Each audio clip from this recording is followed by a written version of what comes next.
प्यारे बच्चों सबनों प्यार भरे सत श्री अकाल। बच्चे अज आप बहुत ही सुंदर लेख लेके आ रहे हैं। जिवें कि सबनों पता ही है गर्मी का मौसम चल रहा है तो गर्मी के मौसम दे विच बेटा किहदा जी नहीं करता ठंडा पानी पीण नूं। ते जब गल आ जाती है ठंडे पानी की तो किते ना किते घड़े का जिक्र आ ही जाता है। हाँ जी प्यारे बच्चों असी अज पढ़ रहे हैं जमात 7वीं पाठ 4 घड़े का पानी। घड़ा एक अजिहा सभ्याचारक बर्तन है जिस दी वरतों मनुख के जन्म तो लैके अंतिम समय तक की जाती है। तुहाडे विचों ज़्यादातर बच्चों ने घड़े बारे सुनिया होएगा, घड़ा देखा होएगा, लोक गीतां विच सुनिया होएगा, बोलियां विच सुनिया होएगा। इत्थों तक कि अज भी पंजाब दे पिंडां दे विच बड़े घरां दे विच पुराने घड़े पए दिखाई दिंदे हन। बच्चिओ घड़ा मिट्टी का बनिया एक अजिहा बर्तन है जिस दी वरतों पानी की सांभ संभाल लई कीती जाती है। पानी तो इलावा इस दी वरतों होर भी कई कामां लई कीती जाती है। ते घड़ा अज ही साडे समाज विच नहीं, ये आद काल तो ही साडे समाज ते सभ्याचार दी निशानी रहा है। घड़ा शब्द तो बेटा जेकर असी कन्ना हटा दईए तो साडे कोल शब्द आ जाता है घड़। तो उस घड़ी हुई चीज़ नूं जदों वखरे वखरे रूप दिते गए तो उसके वखरे वखरे पिछे नां रख दिते गए। घड़े तो ही मट बन गया जिहड़ा कि बेटा आकार विच बहुत वड्डा है, जिस विच ज़्यादा चीज़ रखी जा सकती है, जिस विच ज़्यादा पानी आ सकता है। उस मट नूं ही जदों एक छोटा आकार दे दिता गया तो उसनूं असी मट्टी कहन लग गए। घड़े तो छोटे छोटे असी घड़े बना ले तो उन्होंने असी घड़ियां कहन लग गए। एक हुंदियां ने बच्चे सुराइयां। सुराइयां दे विच एक मोरा करके टूटी लगा दी जाती है तो जिस विचों पानी वगदा कर दिता जाता है। इस तरह ही तौड़ी, तौड़ा, चाटी, चखरा, चखरी ये सब घड़े दे ही रूप हैं। बच्चिओ इन्हां दे नाम जरूर वखरे वखरे हैं। इन्हां सब दा जन्म घड़े विचों ही होया है। पंजाब विच रहिंदा कौन नहीं जानदा कि तौड़ी दे साग दा नज़ारा कितों होर नहीं मिल सकता। इस तरह ही बच्चे तौड़ी छोटी होगी, तौड़ा वड्डा हो गया। ते चाटी की गल करिए तो चाटी उस घड़े नूं कहा जाता है जिस विच पुराने समयां दे विच लस्सी रिड़की जाती सी, मक्खन कढ़िया जाता सी। चखरा चखरी वो घड़े हैं जिन्हां दे विच जिनस का समान या होर घर का कोई राशन पा के रखिया जाता सी, उन्हां नूं असीं चखरा चखरी कह दिंदे सी। बच्चे जदों पुराने समय दे विच पानी की सांभ संभाल दे होर साधन नहीं सन तां एक लोड़ दी चीज़ सी मिट्टी। तां मिट्टी तो बेटा ये वख वख रूप सिरजे गए ते इन्हां दे वख वख नाम दे दिते गए, पर इन्हां सब दा जन्म घड़े विचों ही होया है। हुण जे आपां गल करिए घड़े दे पानी दी तां घड़े दा पानी अत्यंत मिठा ते स्वाद हुंदा है। स्वाद होण दे नाल नाल ये साडी सेहत लई गुणकारी भी हुंदा है। दसो वो क्यों? बच्चों जदों घड़े दे विच पानी पा के 4-5 घंटिਆਂ ਲਈ रखिया जाता है तां घड़ा मिट्टी तो बनिया बर्तन है। तां मिट्टी पानी विचले नुकसानदायक तत्त सोख लैंदी है ते लाभदायक खनिज प्रदान कर दिंदी है। इसे लई घड़ा कुदरती तौर पर पानी नूं शुद्ध करन दा एक साधन है। पुराने जमाने विच जदों लोग बच्चे घड़े का पानी पींदे सी तां उस समय लोग तंदुरुस्त रहिंदे सी। फ्रिज आ गए, वाटर कूलर आ गए तां लोकां ने जिवें घड़े अपने घरां दे विचों चक ही दिते। तां हुण फिर पिछले कई सालों तो लोग सुचेत हो गए हैं क्योंकि बीमारियां ਵਧਣ ਦੇ ਕਾਰਨ ਅੱਜ ਕੱਲ੍ਹ ਡਾਕਟਰ ਵੀ ਸਲਾਹ ਦਿੰਦੇ ਹਨ कि सानू घड़े का पानी पीना चाहिए है। क्यों बच्चे? क्योंकि घड़े के पानी पीण दे नाल साडियां कई बीमारियां दूर होंदियां हैं, क्योंकि ये पानी दे pH पद्धर का संतुलन बना के रखता है, जिहड़े कि असी बनावटी ढंगां दे राहीं अपने घरां दे विच अज फिल्टर लगा के pH पद्धर सैट करवाउंदे हां। पानी अते मिट्टी रल के pH पद्धर का संतुलन बना के रखते हैं, जो साडे शरीर विच बीमारियां नाल लड़न की समर्था नूं वधाउंदा है। ते दूजे नंबर ते बच्चे आपां गल करिए कि फ्रिज का पानी कुदरती तौर पर ठंडा पानी नहीं हुंदा, क्योंकि वो बिजली नाल कीता होया ठंडा पानी हुंदा है। वो सानूं स्वाद जरूर लगता है, पर उस दे नाल गले दीयां बीमारियां, कब्ज वर्गियां बीमारियां, लकवे वर्गियां बीमारियां भी हुंदियां ने। ते इन्हां बीमारियां दे नाल नाल बच्चिओ साडे शरीर दा तापमान है, पर जदों असीं ठंडा पानी पीने आ तां ओह साडे शरीर दा संतुलन नहीं बनाउंदा, तां इस नाल जिहड़ा साडी पाचन क्रिया भी जिहड़ी है ओह कमज़ोर हो जाती है। ते जिहड़ा घड़े दा पानी है ओह सानूं कुदरती तौर पर ठंडक प्रदान करता है। इसलिए अज आयुर्वेद इस गल का दावा करता है कि जेकर कोई व्यक्ति फ्रिज का पानी छड्ड के घड़े का पानी 1 महीने लिए पीना शुरू कर दे तो उसके दुख या कष्ट बीमारियां खत्म होनियां शुरू हो जाएंगी। हुण बेटा आपां गल करते हाँ घड़े के प्रयोग की। घड़े का प्रयोग कित्थे कित्थे कीता जाता है? बच्चे आपां अपने घर तो ही गल शुरू करिए। असी जो अपने घर दे विच अखंड पाठ रखाउने आ या सहज पाठ कोई भी धार्मिक पाठ रखाउने आ तां असी घड़े दे विच पानी पा के कोल रखते हाँ। पहली गल तां बच्चे घड़े दे विच ही पानी क्यों रखते हाँ? क्योंकि घड़ा एक पवित्र बर्तन है, कुदरती मिट्टी तो बनिया ये बर्तन है। ये सानू पवित्र जीवन जांच की सिखलाई भी दिंदा है। इसलिए पानी असी घड़े विच पा के ही रखते हाँ। ते दूसरे नंबर ते बेटा जदों उस समय कोल गुरबाणी का उच्चारण हुंदा है या किसी भी धार्मिक पाठ का उच्चारण हुंदा है तां मिट्टी उस उच्चारण नूं, उस शब्द नूं अपने अंदर ग्रहण कर लैंदी है ते उस पानी नूं पवित्र बनाउंदी है। इसलिए उस घड़े दे पानी नूं पवित्र पानी या कुंभ दा जल कह दिता जाता है। इस तो अलावा बच्चे घड़ा जन्म समय, बच्चे दे जन्म समय जच्चा बच्चा दी रेख लई घड़ा भर के सराणे हेठ रखिया जाता है। जेकर असी विआह करते हाँ तो असी घड़ा भरते हाँ, जिसनूं असी घड़ोली भरना रस्म कहते हाँ। इस तो अलावा घड़ा गीतां विच भी प्रयोग किया जाता है। बहुत सारे गीत ने जिस दे विच घड़े का प्रयोग किया जाता है। एक गीत तुसी सुनोगे। घड़ा वजदा घड़ोली वजदी चित गागर वजदी सुन मुंडिया चित गागर वजदी सुन मुंडिया चित गागर वजदी सुन मुंडिया चित गागर वजदी सुन मुंडिया चित गागर वजदी सुन मुंडिया चित गागर वजदी सुन मुंडिया।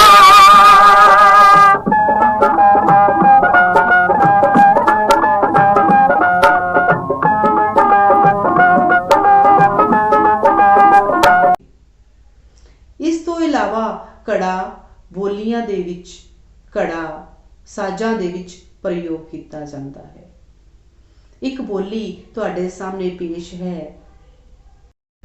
देश मेरे दियां कुड़ियां वेख लो अल्लड़ ते मुटियारां, देश मेरे दियां कुड़ियां वेख लो अल्लड़ ते मुटियारां, चक ले घड़ा ओ पानी लैन चलियां ज्यों कूंजां दियां डारां, देश पंजाब दियां खिड़ियां रैन बहार, देश पंजाब दियां खिड़ियां रैन बहारां, देश पंजाब दियां खिड़ियां रैन बहारां।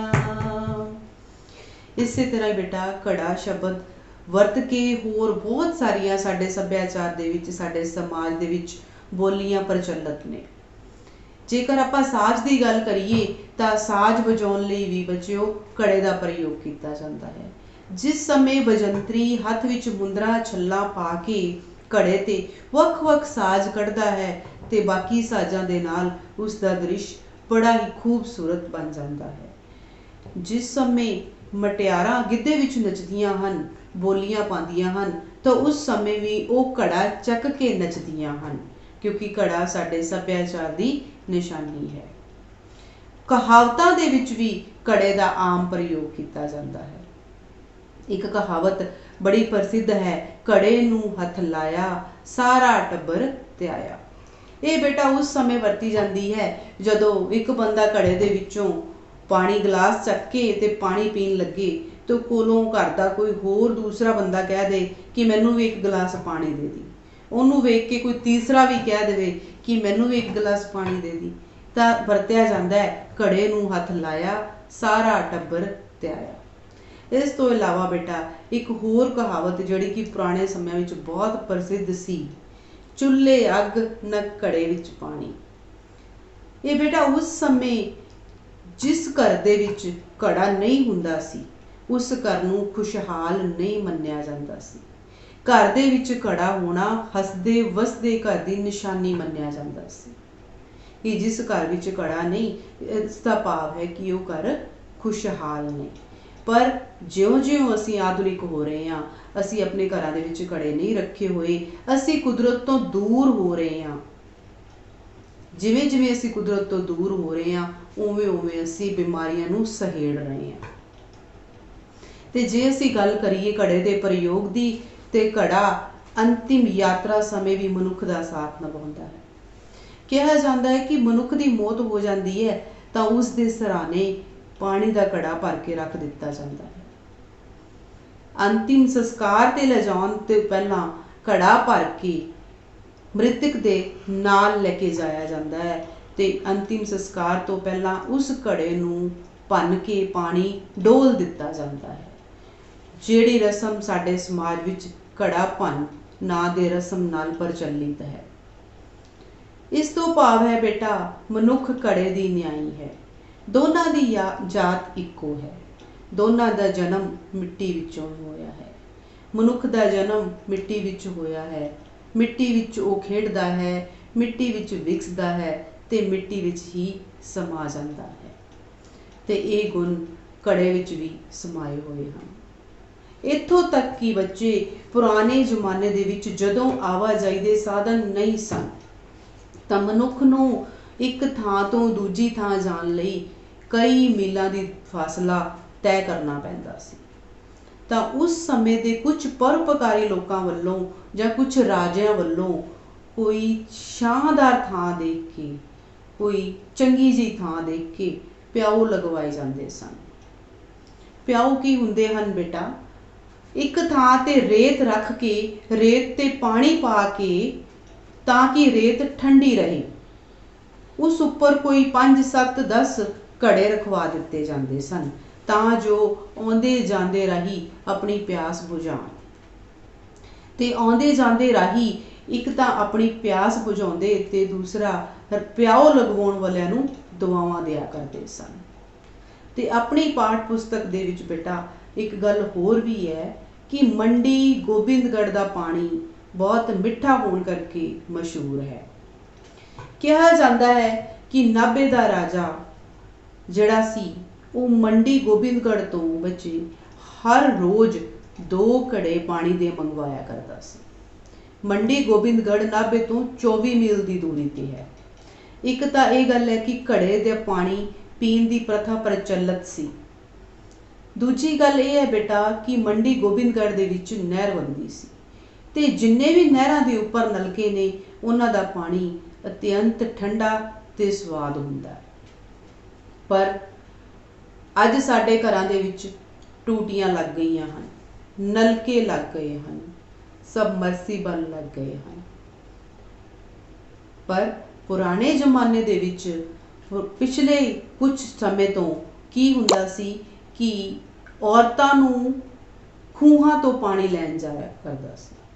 ਤੇ ਖੂਹਾਂ ਤੋਂ ਵੀ ਪਹਿਲਾਂ ਜੇ ਆਪਾਂ ਗੱਲ ਕਰੀਏ ਬੱਚਿਓ ਕਿ ਔਰਤਾਂ ਘੜਿਆਂ ਵਿੱਚ ਪਾਣੀ ਤਲਾਬਾਂ ਤੋਂ ਲਿਆਉਂਦੀਆਂ ਸਨ ਤੇ ਤਲਾਬਾਂ ਦੇ ਵਿੱਚ ਗੰਦਾ ਪਾਣੀ ਹੁੰਦਾ ਸੀ ਤੇ ਉਸ ਪਾਣੀ ਨੂੰ ਘੜਿਆਂ ਵਿੱਚ ਇਸ ਕਰਕੇ ਲਿਆਇਆ ਜਾਂਦਾ ਸੀ ਤਾਂ ਕਿ ਉਹ ਗੰਦਾ ਪਾਣੀ ਸਾਫ਼ ਹੋ ਜਾਏ, ਸ਼ੁੱਧ ਹੋ ਜਾਏ।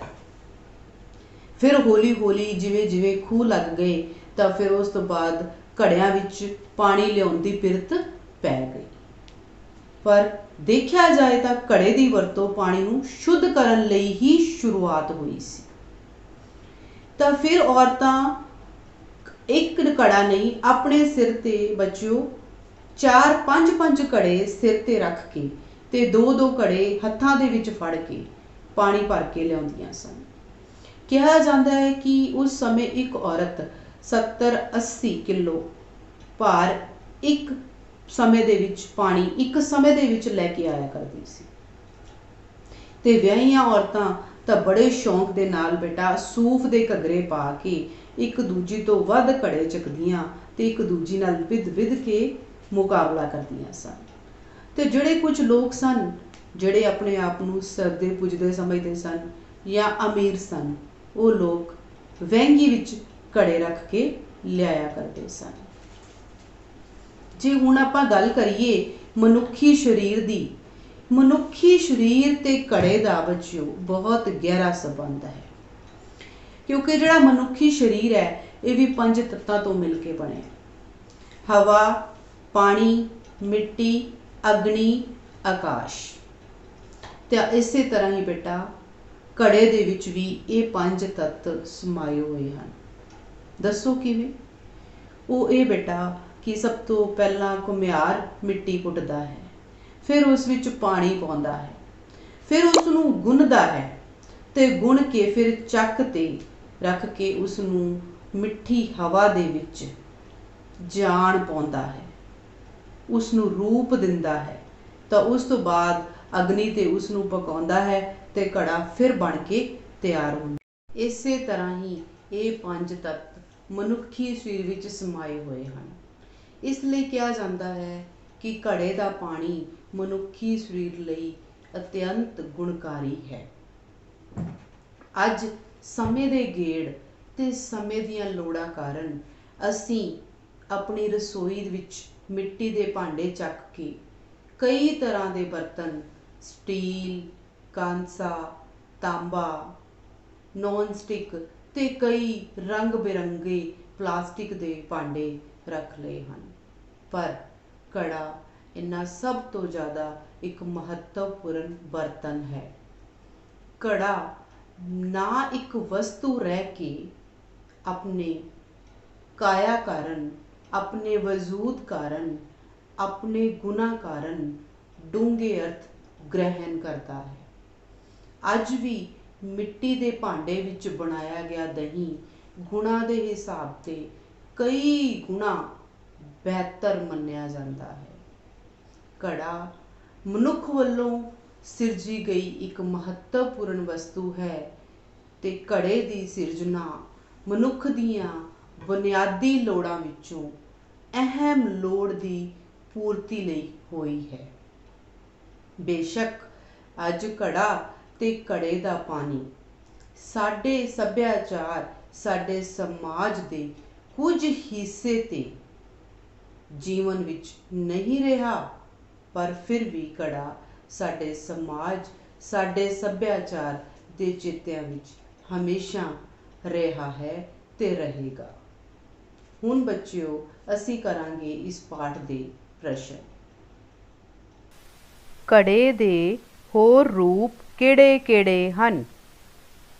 ਮੱਟ, ਘੜੀਆਂ, ਸੁਰਾਹੀਆਂ, ਚਾਟੀ, ਚੱਕਰਾ, ਚੱਕਰੀ, ਤੌੜੀ ਆਦਿ ਘੜੇ ਦੇ ਹੀ ਰੂਪ ਹਨ। ਘੜੇ ਦੀ ਵਰਤੋਂ ਕਿਹੜੇ-ਕਿਹੜੇ ਕੰਮਾਂ ਲਈ ਕੀਤੀ ਜਾਂਦੀ ਹੈ? ਘੜੇ ਦਾ ਅਸਲੀ ਮੰਤਵ ਤਾਂ ਪੀਣ ਵਾਲੇ ਪਾਣੀ ਦੀ ਸੰਭਾਲ ਹੈ। ਘੜੇ ਦੀ ਵਰਤੋਂ ਸਾਜ਼ ਦੇ ਤੌਰ ਤੇ ਵੀ ਕੀਤੀ ਜਾਂਦੀ ਹੈ। ਇਸ ਤੋਂ ਇਲਾਵਾ ਪੁਰਾਣੇ ਸਮਿਆਂ ਵਿੱਚ ਘੜਿਆਂ ਦੀ ਵਰਤੋਂ ਪੀਣ ਵਾਲੇ ਪਾਣੀ ਨੂੰ ਸਾਫ਼ ਕਰਨ ਲਈ ਵੀ ਕੀਤੀ ਜਾਂਦੀ ਸੀ। ਪੁਰਾਣੇ ਸਮੇਂ ਵਿੱਚ ਪਿਆਸੇ ਰਾਹੀਆਂ ਦੀ ਪਿਆਸ ਬੁਝਾਉਣ ਲਈ ਕੀ ਕੀਤਾ ਜਾਂਦਾ ਸੀ? ਪੁਰਾਣੇ ਸਮੇਂ ਵਿੱਚ ਪਿਆਸੇ ਰਾਹੀਆਂ ਦੀ ਪਿਆਸ ਬੁਝਾਉਣ ਲਈ ਰਾਜੇ ਤੇ ਪਰਉਪਕਾਰੀ ਲੋਕ ਕਿਸੇ ਛਾਂਦਾਰ ਰੁੱਖ ਜਾਂ ਕਿਸੇ ਕਮ ਸਾਰੂ ਛੱਤ ਹੇਠ ਪਿਆਓ ਬਿਠਾਉਂਦੇ ਸਨ। ਪੁਰਾਣੇ ਸਮਿਆਂ ਵਿੱਚ ਖੂਹਾਂ ਤੋਂ ਪਾਣੀ ਲਿਆਉਣ ਲਈ ਮੁਟਿਆਰਾਂ ਕੀ ਕੁਝ ਕਰਦੀਆਂ ਸਨ?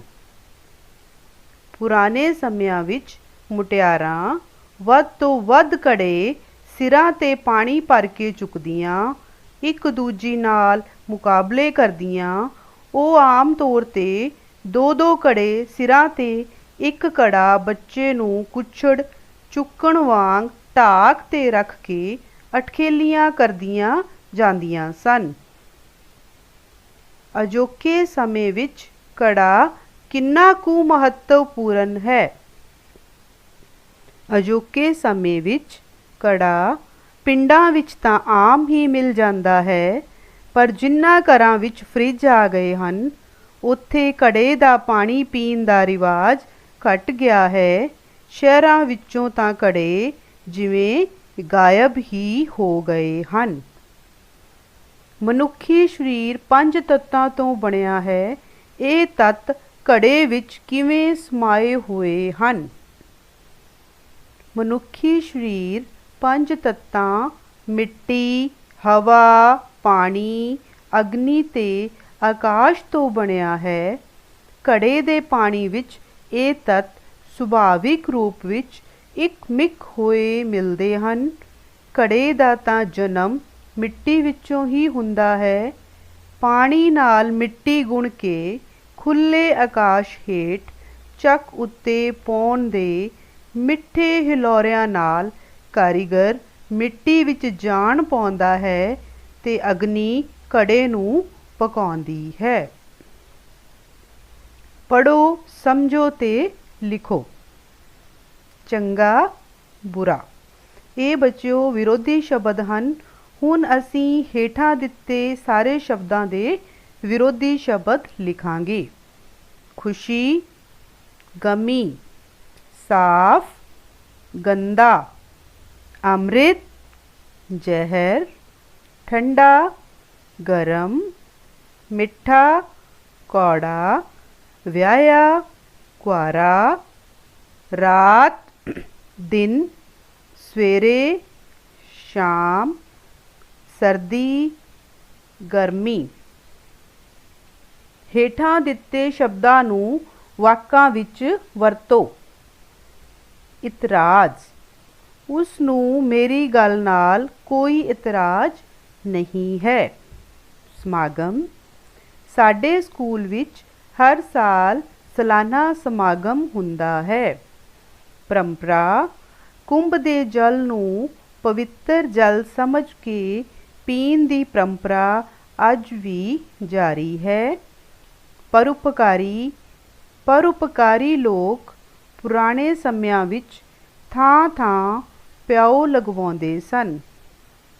ਅਟਖੇਲੀਆਂ, ਪੁਰਾਣੇ ਸਮੇਂ ਵਿੱਚ ਔਰਤਾਂ ਦੋ ਘੜੇ ਸਿਰਾਂ 'ਤੇ ਰੱਖ ਕੇ ਤੇ ਇੱਕ ਘੜਾ ਕੁੱਛੜ ਢਾਕ 'ਤੇ ਰੱਖ ਕੇ ਅਟਖੇਲੀਆਂ ਕਰਦੀਆਂ ਜਾਂਦੀਆਂ ਸਨ। ਗਾਇਬ, ਅੱਜ ਕੱਲ੍ਹ ਤਾਂ ਸ਼ਹਿਰਾਂ ਵਿੱਚ ਘੜੇ ਗਾਇਬ ਹੀ ਹੋ ਗਏ ਹਨ। ਕਾਰੀਗਰ ਅੱਜ ਵੀ ਘੜੇ ਉੱਤੇ ਆਪਣੀਆਂ ਕਲਾਮਈ ਉਂਗਲਾਂ ਦਾ ਚਮਤਕਾਰ ਦਿਖਾਉਣ ਲਈ ਤਿਆਰ ਹਨ। ਖਰੀਦਦਾਰ, ਅੱਜ ਕੱਲ੍ਹ ਘੜੇ ਦਾ ਪਾਣੀ ਪੀਣ ਦਾ ਸ਼ੌਂਕ ਰੱਖਣ ਵਾਲਾ ਕੋਈ ਵਿਰਲਾ ਹੀ ਖਰੀਦਦਾਰ ਦੌੜਦਾ ਹੈ। ਪਿਆਰੇ ਬੱਚਿਓ, ਮੈਂ ਆਸ ਕਰਦੀ ਹਾਂ ਕਿ ਤੁਹਾਨੂੰ ਇਹ ਲੇਖ ਅਤੇ ਇਸ ਦੇ ਅਭਿਆਸੀ ਪ੍ਰਸ਼ਨ ਸਮਝ ਆ ਗਏ ਹੋਣਗੇ। ਤੁਹਾਡਾ ਸਭ ਦਾ ਬਹੁਤ ਬਹੁਤ ਧੰਨਵਾਦ।